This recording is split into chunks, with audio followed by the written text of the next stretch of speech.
remercier les partenaires. Bonjour Stéphane. Bonsoir. Bonsoir Jordan. Bonsoir, désolé. Alors déjà, merci pour l'invitation et merci pour ce show qui est déjà le 8e... C'est le 8e épisode du show de catch SPQR. Ouais. Exactement, situé sur Bourgoin-Jallieu, c'est bien ça. Ouais, c'est ça, près de Lyon. Ouais. J'ai commencé ici à arbitre, là je suis le promoteur, l'organisateur, et effectivement, il y a 15-20 ans, quand je catchais sous le nom de Yvan le Terrible. Donc j'ai ressorti les bottes d'Yvan le Terrible là, récemment pour des shows plus ce qu'on appelle extrême ou hardcore, des shows de bar on va dire. Et sinon je lutte encore 2-3 fois par an sous le nom, mon vrai nom Stéphane Nogues. J'ai lutté la semaine dernière dans un table match. Mon Cracky News, tu connais les table match, c'est des matchs de table. Pour défendre mon titre de champion européen. Je l'ai eu pendant 3 ans et je l'ai perdu la semaine dernière. On a 2 chaînes YouTube. On a une chaîne YouTube Aya Catch qui fait tous les shows pro et une chaîne YouTube qui s'appelle École de Catch Aya où tu peux voir tous les coulisses du catch, enfin les cours quoi. Ivan Dimitri Vassili, dit le terrible. Ciao ragazzo. Fédération française, on peut apprendre l'italien s'il vous plaît? Merci. Pezzo di merda. Oh, merci. Yes, Big Sabrigi, the Arabian Titan, le seul, l'unique mec. Ah, ça fait. Pharaon. Il est pharaon. C'était simple, précis. C'est simple. C'est un pharaon. Parfait. Waouh.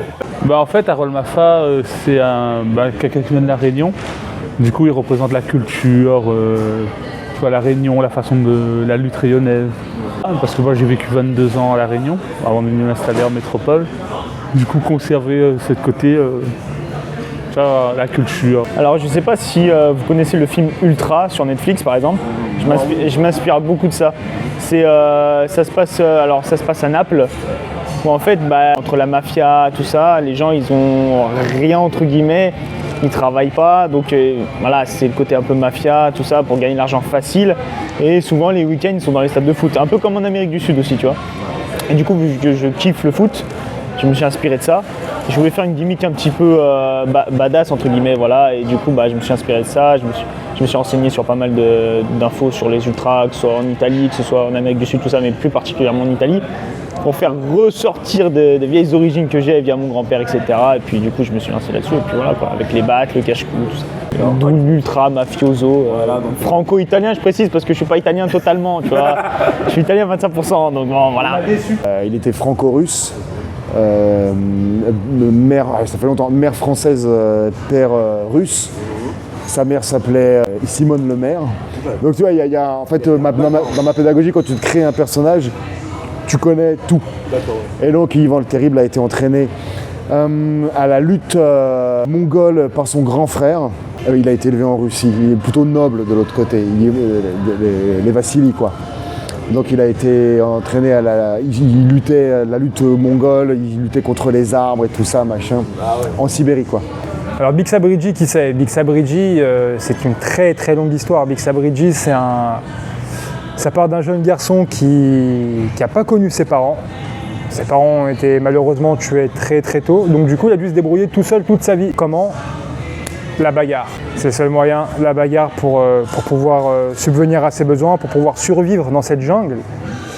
Et malheureusement, ou heureusement, il a d'empathie pour personne. Il ne ressent pas beaucoup de pitié ou de sympathie pour les gens. Lui, il est là juste pour se battre, pour gagner, pour être rude.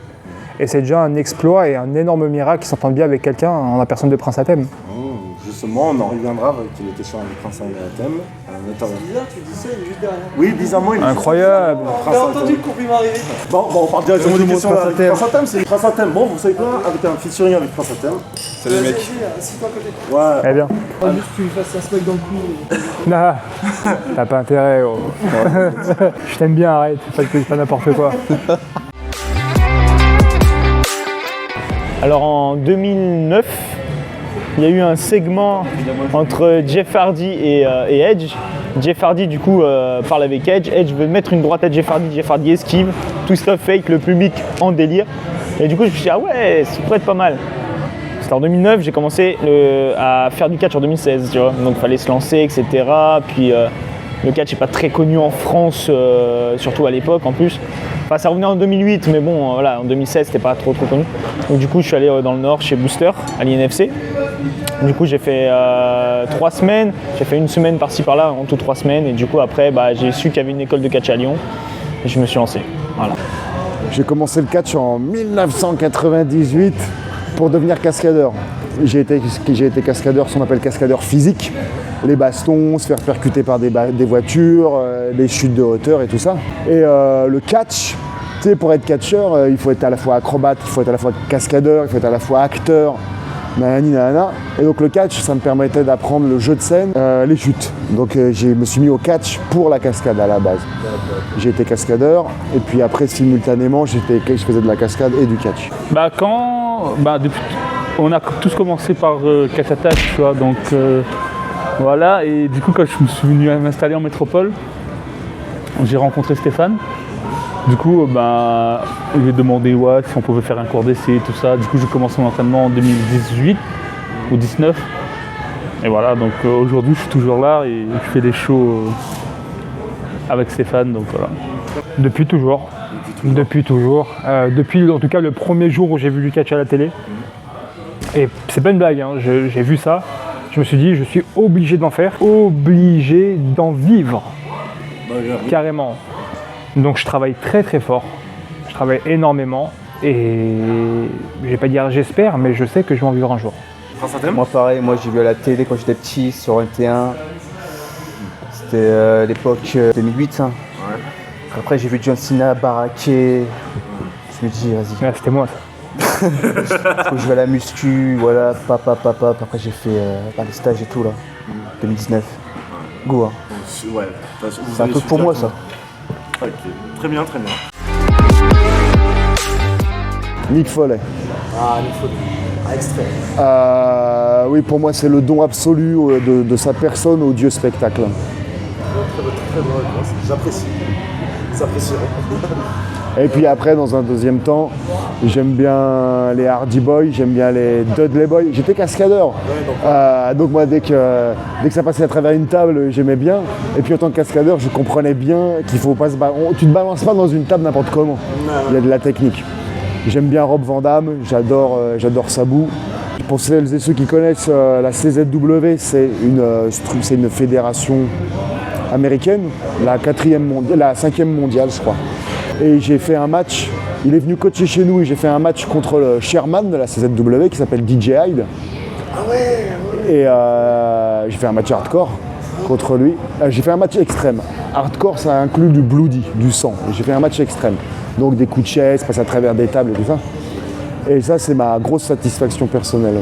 Après, on était tous impressionnés par les mêmes, je pense, l'Undertaker avec son entrée, Rey Mysterio avec sa vitesse, Jeff Hardy avec ses prises de risque. Moi, c'est Randy Orton. Randy Orton. Ouais, le côté voilà, clairement. À l'époque, en 2009, le côté vraiment, le mec a une enflure pas possible, quoi, à tel point que j'avais la haine contre ce mec. Et ce qui fait que le mec faisait tellement bien son taf que du coup, là, je me dis, avec du recul, je me dis, ah ouais, le mec est vraiment très fort. Plus la gimmick de vipère, tout ça, plus les tatouages où ça fait vraiment la peau de serpent, le mec, enfin, ouais, le charisme, enfin voilà, tout quoi. Alors moi, j'ai pas d'idole. C'est bizarre, hein, j'ai pas d'idole, mais j'ai des inspirations. John Cena était une très grande inspiration. Le personnage, le charisme, la personne que c'est. Donc ça colle pas vraiment avec mon personnage, c'est très bizarre, mais il dégage un truc, ce monsieur, on peut pas nier, il est incroyable. Et actuellement, Roman Reigns. Hein. Roman Reigns, mec, incroyable. Ouais. Sur les promos, le in-ring, la prestance, le jeu, il est complet. Son comeback en heel, mais est incroyable. Le meilleur comeback heel de la WWE, de l'histoire du monde entier. The Rock. Hein. Les années 2000, The Rock, Stone Cold, rivalité, tout ça, c'est son catchphrase et tout, là, comment il parle avec le micro, là, ça me honte, ça. Purée, t'es un ancien, toi, en vrai. Tu sais, moi je suis au school, hein, je regardais les matchs, les ok, trucs, cool. Bien sûr. Cool. Ouais, The Rock. Cool. Je suis pas du tout au school, moi, mais ok. Cool. En France, l'avenir du catch en France, ça ne peut aller que mieux. Tu sais, en France, on a nos fameux 15-20 ans de retard sur le marché américain. Donc nous, là, en France, et notamment grâce à des structures comme les miennes, on est en train de level up, monter vers le haut. Sinon, international, je ne sais pas trop quoi te dire. C'est vrai que la nouvelle structure, la AEW, reprend tous les talents de la indie pour les faire monter encore plus. Après, pour tout ce qui est... En fait, moi, j'adore les extrêmes, les matchs extrêmes. Pour le coup, ça commence à tourner en rond un peu, je trouve. Et de toute façon, la preuve, la WWE, pour celles et ceux qui ne connaissent pas, c'est la Ligue 1 du catch, quoi. La VVE, s'ils reprennent des vieilles vedettes à tour de bras, c'est pour faire du neuf avec du vieux. Dans les années qui vont suivre. Les petits trains. Ceinture. Alors, nous visons du catch par rapport à qui? Par rapport à nous, par rapport au catch en entier? Par rapport à vous. Par rapport à nous? Et par rapport au catch en Ok. général. Il vient de le dire, nous on va choper nos titres par équipe, dans toutes les fédérations qui existent du monde, toutes. Et puis après, si un jour nos chemins se séparent, on va choper des titres solo aussi de partout dans le monde. Je suis d'accord. C'est clairement le but. On n'est pas là pour faire de la figuration. Absolument. Fight contre vous Quand domaine, Non, j'ai pas de fight. si un jour nos chemins se séparent et qu'on vient à être confrontés l'un à l'autre, bien sûr que ça va être bagarre, évidemment que ça va être bagarre. Mais bon, pour l'instant ça se passe très très bien, il n'y a pas de raison. Je pense qu'on a tous les atouts, hein. La force, la voltige. Donc on fusionne tout ça, ça fait... Justement, c'est ça qui est pour être notre bête noire, c'est qu'on est trop bon. Comme tout champion, quand on est trop bon, des fois on s'y perd un peu. C'est sûr, il peut y avoir des litiges. Mais on est tellement bon qu'on pourrait même ne pas s'y perdre. J'imagine un futur titre vous deux. Oh, ne l'imagine pas seulement. J'en rêve. Hein. Meilleure nation. Moi j'aime bien le catch japonais parce qu'ils sont durs, tu vois, et c'est beau à voir, c'est plus du combat. Le catch britannique c'est plus de la technique, donc un peu moins, tu vois. Et le catch américain c'est en train de devenir du catch spectacle, tu vois, genre spot. Ça nous oblige aussi à prendre du risque et ça a plus de blessures, plus de... voilà. Personnellement non, parce que eux ils ont déjà fait leur carrière, sont sur la fin, ils quitteront jamais la VVE. Et voilà, la VVE pour moi c'est pas le but ultime parce que tu vois, il n'y a pas la place pour tout le monde, tu vois. Donc non, personnellement non. Moi j'aimerais bien affronter d'autres personnes, tu vois, sur le circuit indépendant, mais eux, non. Affronter Randy Orton? Ouais. Pourquoi pas, hein, moi j'acquiesce, hein. Moi je signe tout de suite. Hein. J'adore le catch féminin. J'adore le catch féminin. Moi, des meufs jolies qui envoient grave du boudin, mais j'adore. J'en parle souvent de Shanna, la catcheuse française. Tu connais ou pas? Ouais. Qui est passée récemment, il y a peut-être l'année dernière, je sais plus, ça passe si vite, à la AEW. Moi j'ai travaillé des années avec Shanna. Ah ouais. Et Shanna c'est la catcheuse française, quoi. Et elle a un talent incroyable. Je dis sans honte, moi j'étais presque amoureux d'elle quand je la voyais catcher. Alors le catch féminin, alors à l'époque, je le trouvais naze dans le sens où il y avait tellement de stéréotypes de meufs, gros seins, bikini, zéro catch.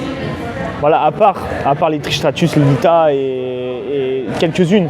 Mais je trouvais qu'en règle générale, c'était trop stigmatisé, quoi. Là maintenant, depuis les Becky Lynch, les Paige, les AJ Lee, les Kathleen, les Sasha Banks, les Naomi, enfin voilà, tout ça, Charlotte Flair, etc.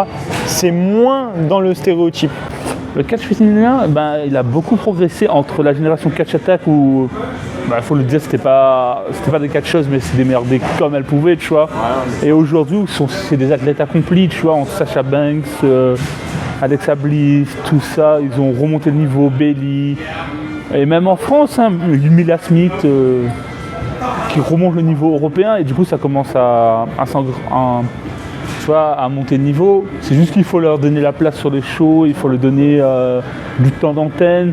Quand tu vois certains matchs aux États-Unis qui durent 2 minutes 30, voilà, c'est pas comme ça que le catch féminin va progresser. Mais ça va le faire, ils ont déjà fait 2 main events de WrestleMania, donc... Ceux qui nous regardent, je ne sais pas si vous connaissiez, je vous invite à vous y intéresser. Comment elle s'appelait la Barbie, la catcheuse Barbie, tu sais, dans le début 2000, tu sais, Trish Stratus. Ah, Trish, oh oui, oui. Trish Stratus, Jacqueline, Romance avec les Hardy Boys, c'est vraiment maybe, ah ça c'était Lita.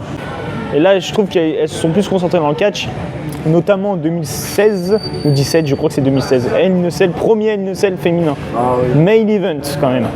Et là, tu dis ouais, enfin le catch féminin est pris au sérieux quoi.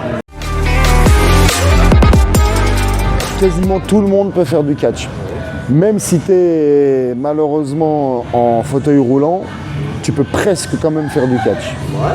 Parce que le catch, c'est pas les Jeux Olympiques où il faut que tu sois au firmament de ta forme pendant 3 ans de ta vie. Tu vois, où tu es au firmament de ta forme et là, il faut que tu tout donnes et ça mise tout sur la technique, certes, mais sur le physique. Dans le catch, tu fais ton catch autour de toi, avec tes qualités et tes défauts. Donc c'est-à-dire, si tu as une prothèse au genou et que tu as les cervicales soudées, tu fais ton personnage autour de ça. Moi j'ai des Machete, qui est notre champion actuel, il a commencé le catch à 30 ans.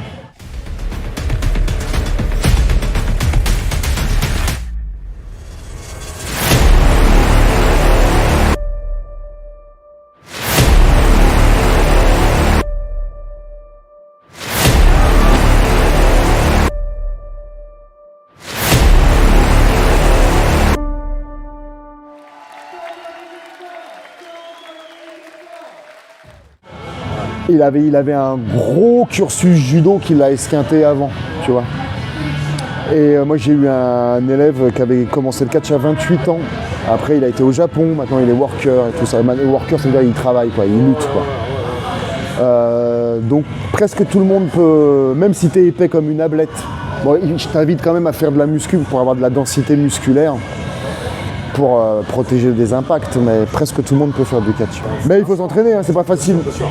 C'est pas facile. De toute façon, si tu t'entraînes pas, le catch va se rappeler, va te calmer, quoi. C'est très très très dur. Contrairement à ce qu'on dit, physiquement et mentalement, c'est très très dur le catch. Parce que malgré tout, c'est basé sur la douleur. Les chutes, ouais, en fait, c'est encore presque plus débile que la boxe. Parce qu'au catch, tu es volontaire pour prendre des tartines. Tu te bats en slip rose, vous tapez pas vraiment. C'est du faux. Ou alors les slips en lycra, quoi. Tu les prends comment les blessures? Bah en fait, il y a des blessures, bah, tu sais, ça arrive, tout ça, mais il y a des blessures qui peuvent être esquivées, tu vois. Genre Okada qui catch 1 an et demi avec un mal de dos et qui est obligé de partir pour se faire opérer. Non, pas Okada.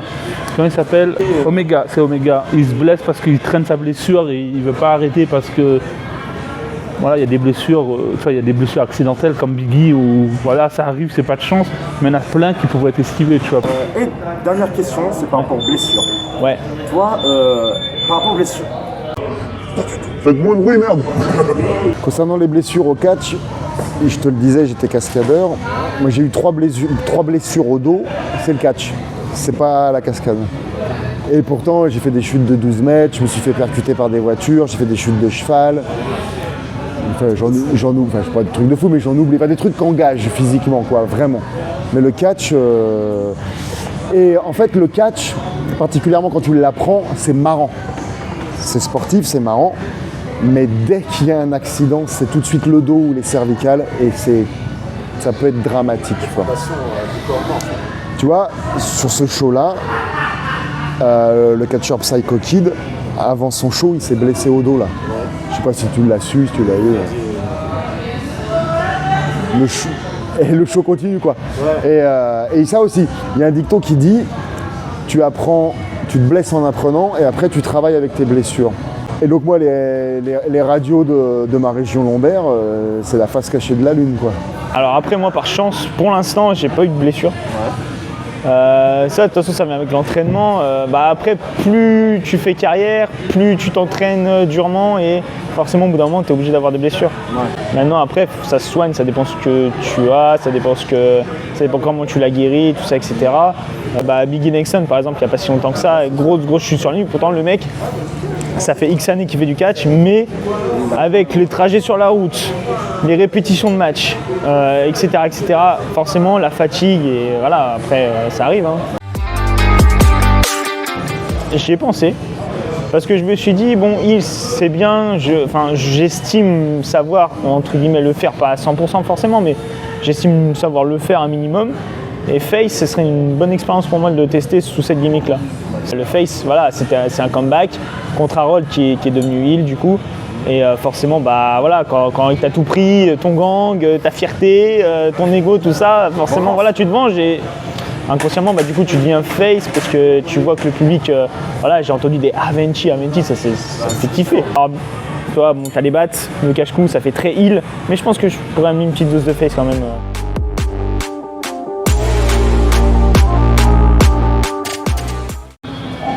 Ce bras, Alex Nakash, non? Ce bras, c'est un bras ça. C'est Nakash, ça. C'est clairement un bras de Nakash, t'es comme il est blanc. Je crois que c'est un muscu ça. Blanc et si peu musclé. Stéphane Nogues, mais je suis pas sûr. Adria Baker. C'est peut-être à la salle de Cluse. Non, je sais pas, non, ça peut ressembler au mien. Wow. Ah, c'est à moi. C'est moi, parce que tu sais pourquoi? Parce que je reconnais la machine à Babola, du coup, là où je suis, dans le tennis. Eh ouais. Cet homme connaît son corps par cœur. Ah oui, eh oui. Dame. Incroyable. Quel bras. Il fait de la muscu lui. Kevin Nash, toi. C'était une vieille photo dans son Instagram, mais qui remonte un peu loin quand même. Mais merci beaucoup. Incroyable. T'as vu ce bras? Incroyable. Waouh. Kevin, ah, j'ai pas le temps de regarder son bras. Ah, il va à la salle, ah là là. Ah, on est vraiment en interne là. Ok, d'accord. Ah, excellent. Très bien, très bien. J'ai peur. Non, il n'y a pas de cul. Il n'y a pas de fesses. Ça, c'est un œil. Qui appartient à cette C'est pas au Maori, ça? Ça, c'est Psycho Kid, je pense. Et sinon, j'aurais dit Harold Mafa. Ah, c'est pas attention. Je dirais Psycho. Oh, merde, maintenant que tu le dis, ouais. Avec la peinture et tout, c'est Ah ouais. Ah, ce fumier. Je l'affronterai d'ailleurs fin janvier, n'importe quoi. Bah oui, Fin juin. Fin juin à la HP. Donc soyez présents.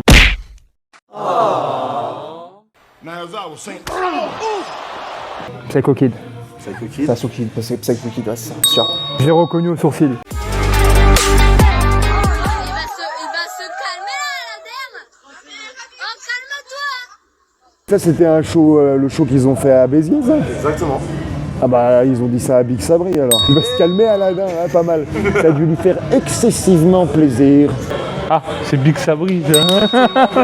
Bah, c'est Sabri. Très bon. Eh oui, à la HPW d'ailleurs. À votre avis, c'est qui? Ah mais ça c'est le clan du lit ça. Oui, mais c'est qui justement ce fameux Aladdin? C'est il est à côté de toi. Gros. C'est vrai, hein. Il a regardé pendant longtemps, genre, c'est toi. C'est moi. Il me surnomme Aladdin, là, je fais W, c'est incroyable. Mais j'aime beaucoup ce surnom. Les petits où je travaille me nomment comme ça aussi. Ah ouais? Les petits sixièmes, ouais, ils m'appellent Aladdin. Oh, Incroyable. peut-être. Moi, je le prends pas mal. C'est stylé d'être Aladdin. Mais c'est que Tristan Machin, quand j'ai fait mes débuts au School Show Ouais. de Aya, il m'appelait Aladdin. Incroyable. Bien sûr, Voilà ce qu'on représente pour les gens, rien d'autre qu'Aladdin. Baba, gros. Aladdin. C'est incroyable. Il y a combien de questions? Là, c'est la dernière devinette, après je te laisse tranquille et tout. Et on repart avec de l'argent ou? T'es bien italien. Ouais, ça va. Si on peut arnaquer un peu. C'est le champion Aya, Mathaël Machete. Ah ouais, c'est Machete, c'est ta gueule. Machete? Eh. Incroyable. Même le pâté. Regarde, à la Sabri, à la Aventi. Machete. Machete. Taille le Machete. Grand respect au champion Aya, hein, qui est grand gars.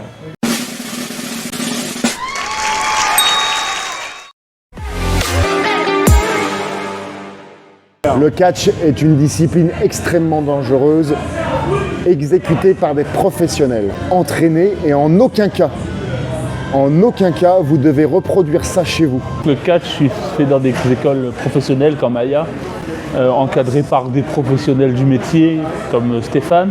Les chutes qu'on prend, c'est de l'entraînement, c'est des années d'entraînement, très dangereux, c'est pas à prendre à la légère. S'il vous plaît, ne faites pas chez vous donc. S'il vous plaît, ne faites pas ça chez vous. Ne faites pas ça chez vous. Bon bah on a espéré que sur les starters vous avez bien kiffé votre vidéo de Aya Catch. Ouais. Et puis ben dans tous les cas, Après chaque fin vidéo. Les superstars d'Aya Wrestling sont des athlètes super entraînés. je voulais faire exactement le même que WWE. Attention, les athlètes de la WWE sont des athlètes Les superstars d'Aya sont des... Oh, c'est pas possible. Les superstars d'Aya sont des athlètes super entraînés. Il y a des années d'entraînement.